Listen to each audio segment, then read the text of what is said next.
I just said, this was almost universally recognized as a colonizing enterprise by most Zionists, though they were not as blatant about it as was Jabotinsky or as Frank. The best example of this is how widely accepted and uncontroversial the idea was for decades and decades and decades, from the 1870s onwards. One of the main Zionist land purchase agencies was called the Jewish Colonization Agency.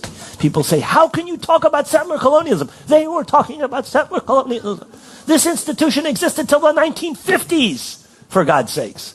It bought tons of land from absentee landlords. It's one of the main instruments of Zionism. It's called the Jewish Colonization Agency. I mean, what more can you ask for in terms of self-definition than this land purchase agency having that name? So it's not some anti-Semitic slur. You can't say these things in some American universities that have accepted the International Holocaust Remembrance Alliance's twisted definition of anti-Semitism, which has nothing to do with anti-Semitism, has to do with criticism of Israel.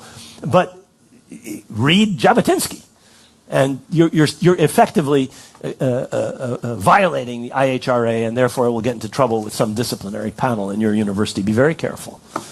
And if you want to fight, go ahead and fight, but the deck is stacked against you in those proceedings.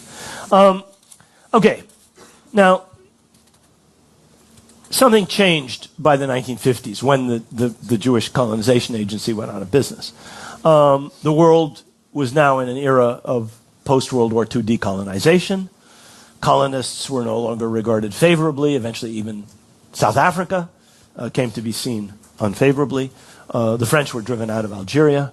And the world had changed. Moreover, the Zionists had come into conflict with the British after World War II. I'll go back and talk about that in a minute. And therefore, Zionism rebranded itself.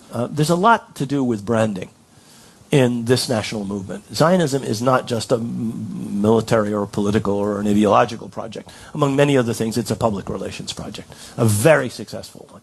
And the self-branding has been fantastically effective. And one of the things that they did is they leapt in like 5 years from being the darling stepchild of imperialism to being an anti-colonial power.